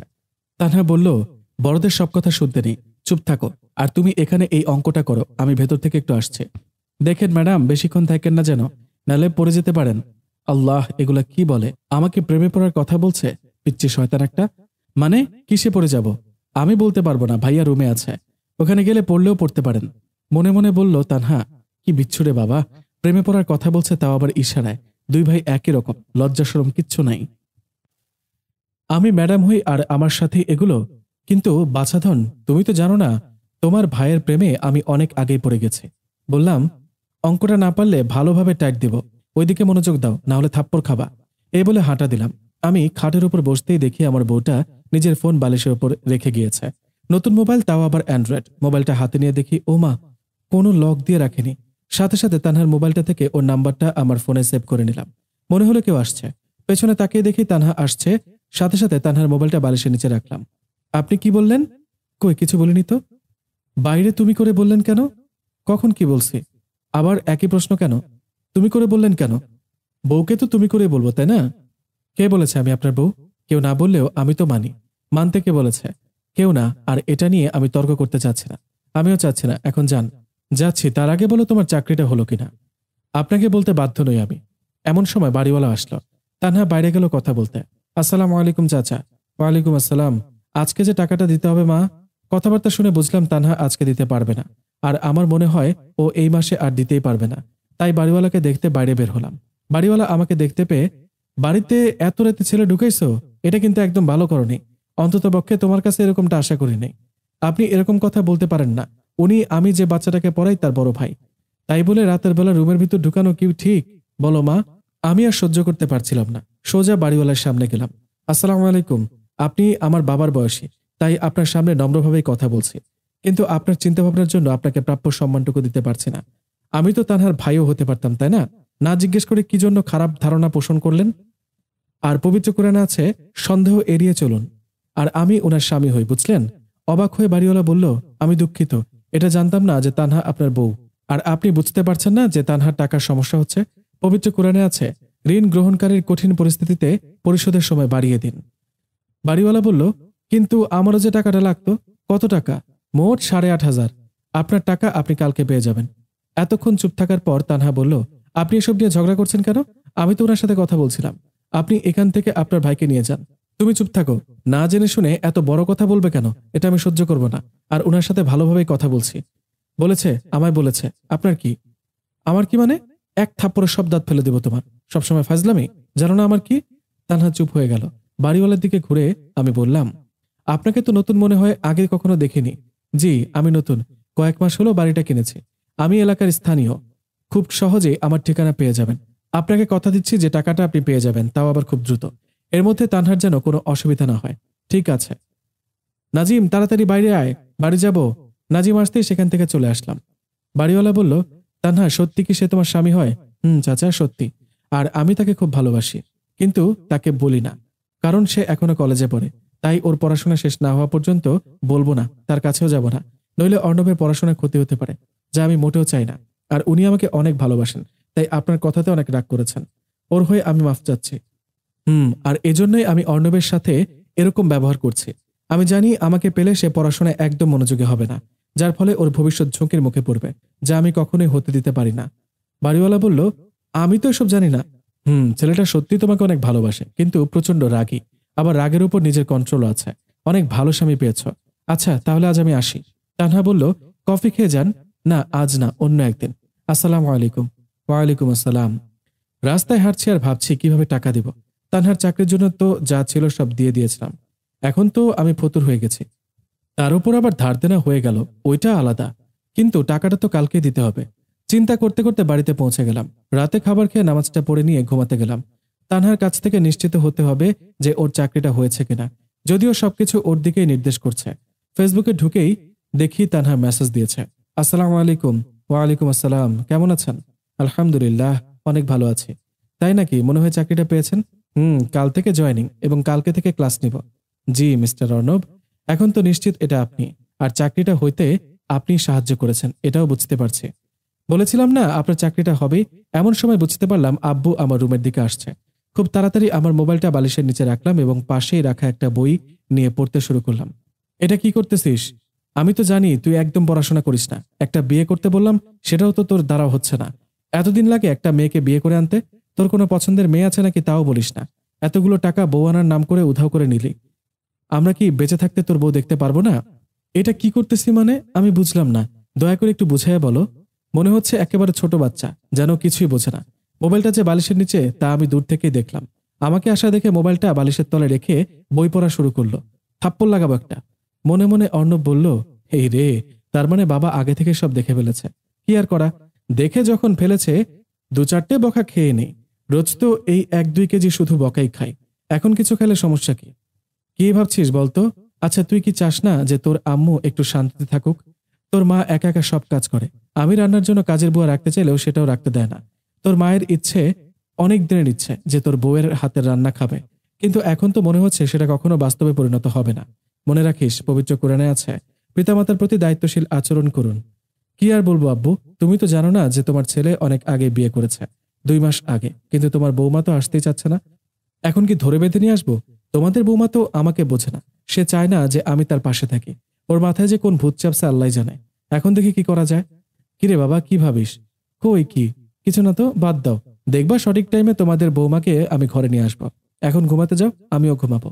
শুধু এতটুকুই বলতে চাই, কথা যেন ঠিক থাকে, নইলে খুব খারাপ হবে। কেননা মহান আল্লাহ বলেন, ইমানদারগণ তোমাদের অঙ্গীকারগুলো পূর্ণ করো। সূরা মাইদা আয়াত 1। এখন ঘুমা। আব্বু লাইটটা অফ করে দিয়ে চলে গেল। তাড়াতাড়ি ঘুমাতে হবে, কারণ কালকে আমাদের কলেজে নতুন ইংলিশ টিচার আসবে, মানে আমার বউ আসবে। মোবাইলে অ্যালার্ম দিতে যেয়ে তানহার নাম্বারে কথা মনে পড়ল। কল দিব না দিব না করেই দিয়েই দিলাম। কিছুক্ষণ পর কল ধরে চুপ করে আছে। আসসালামু আলাইকুম ওয়া রাহমাতুল্লাহ। তানহাও তাই চুপ করে আছে। হ্যালো। তানহা এখনো চুপ করে আছে। কি ব্যাপার, বয়রা নাকি? এতবার হ্যালো হ্যালো করতেছি কিন্তু কথা বলতেছো না কেন? এই তানহা, কি হলো? জি, ওয়ালাইকুম আসসালাম। কে? জানি এটা মিস্টার অর্ণব, তবুও জিজ্ঞেস করলাম। কে মানে? আমার কণ্ঠ শুনে বুঝতে পারছো না যে আমি আমি কে? বুঝতে পারছি। তাহলে কে বললা কেন? আর আমি এতবার হ্যালো হ্যালো করলাম, কথা বললা না কেন? প্রথমত, আমি অচেনা কারো কল ধরি না। আবার ভাবলাম আমি যে চাকরি পেয়েছি ওখান থেকে কল দিল নাকি। সব ভেবেচিন্তে কল ধরলাম। এজন্যই তো তোমাকে অনেক ভালো লাগে আমার। অনেক খুশি হয়েছি। এরকম অচেনা নাম্বার থেকে কেউ কল দিলে ধরবে না। আর এখন বুঝতে পারছি যে চুপ করেছিলা কেন। আপনি তো আমার সবকিছু এমনিতেই বোঝেন। তো এটা বলেন যে এত রাতে কল দিলেন কেন? আর আমার নম্বর কোথায় পেলেন? এমনি কল দিলাম। কেন, বউকে কি কল দিতে পারি না? কে বউ? কার বউ? আমি আপনার বউ না। আমার নাম্বার কোথায় পেয়েছেন? আসলে একটু আগে আমারও প্রচন্ড ইচ্ছা হচ্ছিল ওর সাথে কথা বলার। যাক, আমার স্বামীটা নিজেই দায়িত্বটা পালন করছে। এই তো আজ, মানে ছোট ভাইকে যখন নিয়ে আসতে গিয়েছিলাম তখনই নিয়েছে। আচ্ছা, তুমি কি পাগলি নাকি বলতো? একটা ফোনে তো পাসওয়ার্ড দিয়ে রাখতে পারো, তাই না? আমার ফোনে কখনো পাসওয়ার্ড ব্যবহার করতে হয় না, কারণ আমি ছাড়া আমার ফোন আর কেউ ইউজ করে না, বুঝলেন? অনেক ভালো। তাহলে কালকে কলেজে আসবা, তাই না? কালকে থেকে যাব। আর একটা রিকোয়েস্ট করি, সেটা হলো দয়া করে কলেজের ভিতরে তুমি করে বলবে না। এতে সবাই অন্য কিছু ভাববে। কে কি ভাবলো ওটা তো আমার দেখার বিষয় না। আমার বউকে আমি তুমি করেই বলবো, দেখি কে কি করে। তানহা রিকোয়েস্ট করলো, প্লিজ প্লিজ প্লিজ, দয়া করে আমার একটু কথাটা চিন্তা করেন। একটু আমার জন্য কষ্ট করে আপনি করে বলেন। ওই বলবেন কি? গাধা কোথাকার, আমি কলেজের শিক্ষিকা, আমার একটা সম্মান আছে না? তোমার বউ এটা ঠিক আছে, কিন্তু ওখানে তো বিষয়টা আলাদা। আল্লাহ এ যেন বুঝে বিষয়টা। যদিও জানি উনি অনেক বুঝেন আর এই বিষয়টাও বুঝবেন। এত আদর করতেছেন কেন? দয়া করে বিষয়টা বুঝার চেষ্টা করেন। ঠিক আছে, তুমি যখন এত করে বলতেছো, আর তোমার তো সব ইচ্ছা আমি পূরণ করতেই চাই। যদিও তোমাকে আপনি বলতে ভালো লাগে না, তাও বলবো, কারণ প্রথম একটা আবদার করলাম। থ্যাংক ইউ, অনেক অনেক ধন্যবাদ আমাকে বোঝার জন্য। তোমাকে পেয়ে আমি সত্যিই ভাগ্যবতী। ঘুমানোর জন্য শুয়ে পড়েছ? হুম। আপনি? আমি এখনই শুইলাম। কি বললেন আপনি? আপনার মাথা ঠিক আছে তো? মাথা ঠিক থাকবে না কেন? আমি তো আমার বউয়ের কাছ থেকে চেয়েছি। আপনাকে আমি কতবার বলবো এক কথা, আপনাকে স্বামী হিসেবে মানি না। তাহলে কেন দিব? দিবা নাকি বলো, না হলে দরকার নাই। মনে মনে তানহা বলল, বুঝলাম রাগ করেছে। কি আর করার, এখন যদি দেই তাহলে বুঝতে পারবে আমিও তাকে ভালোবাসি। আমি তো সত্যিই তাকে ভালোবাসি, কিন্তু এখন জানানো যাবে না। বললাম, এটা করার কোনো মানেই হয় না। কি বললা? তুমি জানো এর ফজিলত? এটা স্বামী স্ত্রীর মধ্যে ভালোবাসা বৃদ্ধিতে ভূমিকা রাখে, আর এটা একটি সুন্নাহ। আল্লাহ রাসূল সাল্লাল্লাহু আলাইহি সাল্লাম প্রায় সময় স্ত্রীতে চুমু খেতেন। এমনকি হাদিসে এসেছে রাসূলুল্লাহ সাল্লাল্লাহু আলাইহি সাল্লাম রোজা অবস্থায় চুমু খেতেন। সহিহ মুসলিম শরীফে হাদিস। আচ্ছা বাদ দেন, রাতের খাবার খেয়েছেন? সাথে কিছু বকাও খেয়েছি। কেন? বিয়ের চাপ দিচ্ছে, কিন্তু আমি করতেছি না, এজন্য গালি দিয়েছে। আমি বলেছি 15 দিনের মধ্যে বউ আনবো, কিন্তু দেখতেই তো পাচ্ছেন আমার বউ আমাকেই মানে না। আরে বেচারা, তাড়াতাড়ি বিয়ে করে নেন তাহলে। এমনিতেই মেজাজ খারাপ হয়েছিল, তার উপর তুমি আরো খারাপ করে দিলা। দূর, কলটা কাটো। আমি কেন কাটবো? আপনি কল করেছেন, আপনি কাটেন। বাহ, আজকে আমার প্রতি এত প্রেম জেগেছে, এত কথা বলতে ইচ্ছা হচ্ছে। যাব নাকি তোমার বাসায়? জি না, বলেই কলটা কেটে দিল। আমিও তাড়াতাড়ি ঘুমিয়ে গেলাম। পরের দিন তাড়াতাড়ি ঘুম থেকে উঠছে। আজকে 2টা গুরুত্বপূর্ণ কাজ আছে। প্রথমটা হচ্ছে তাড়াতাড়ি কলেজে যাওয়া। মা বলল, কি ব্যাপার, আজ নবাবজাদা এত তাড়াতাড়ি উঠেছে, আর কলেজে যাবার জন্য এত তাড়াহুড়া কিসের? কলেজে যাবে নাকি অন্য ধান্দা? আম্মু তুমিও না, তাড়াতাড়ি একটু খেতে দাও। কলেজ যাবার আগে কিছু কাজ আছে, তারপর কলেজের ভেতর যাব। ওকে দিচ্ছি, কলেজে গিয়ে যেন আবার মারামারি করিস না। পবিত্র কোরআনে বলা হয়েছে নিরর্থক কাজ থেকে দূরে থাকুন, বুঝলি? আরে না আম্মু, কিচ্ছু করব না। তারপর খাওয়া দাওয়া শেষ করে কলেজে গেলাম। সবার সাথে দেখা করে সবাই মিলে ক্লাসে গেলাম। আজকে প্রথম ক্লাসটাই তানহার। প্রধান শিক্ষক আসলো এবং সবার সাথে নতুন ম্যাডামকে মানে তানহাকে পরিচয় করিয়ে দিল। তানহা নিকাব পরে আছে, তার মানে স্যার তার কথা রেখেছে। অবাক হলাম, কারণ তানহা সবার চোখের আড়াল দিয়ে আমার দিকেই দেখছে। প্রধান শিক্ষক তানহার পরিচয় দিয়ে এবং ক্লাস নিতে বলে চলে গেলেন। তানহা বলল, I want attention of all my lovely students. I'm your new English teacher, Tasnia Islam Tanha. Hopefully you guys will enjoy my class. I will try my best inshallah.